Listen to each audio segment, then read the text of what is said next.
practicing. Practicing, practicing, practicing.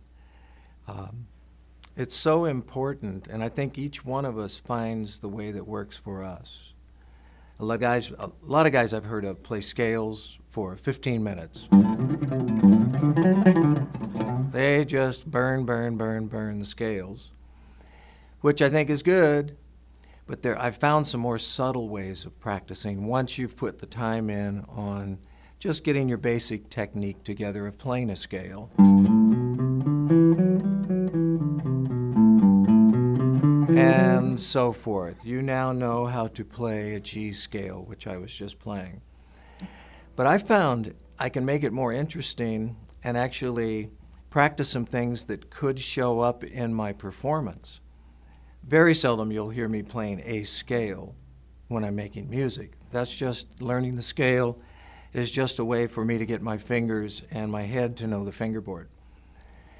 But I found by make a little game out of the key of G to learn more about the fingerboard and possibly open up some opportunities to use some things in your soloing. One thing I did over the years is I just started playing all G notes very slowly.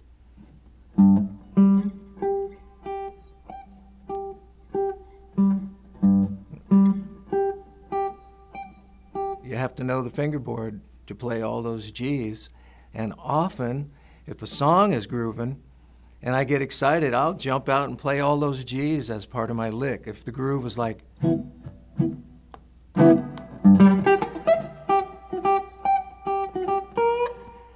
just a little something that I practice for a while and shows up in my playing. Now, obviously, you could do that with any two notes. You could do G to D, G to D.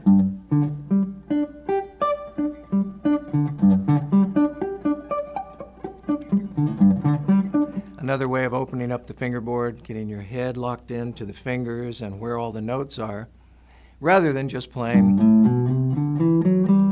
the G scale. So I think if you think about that a little bit, you'll find a way for you that's fun for making music. I want to give one more example if I can. We'll just do a G riff, and I'll just play a little lick and do those G, G, G, G notes for you.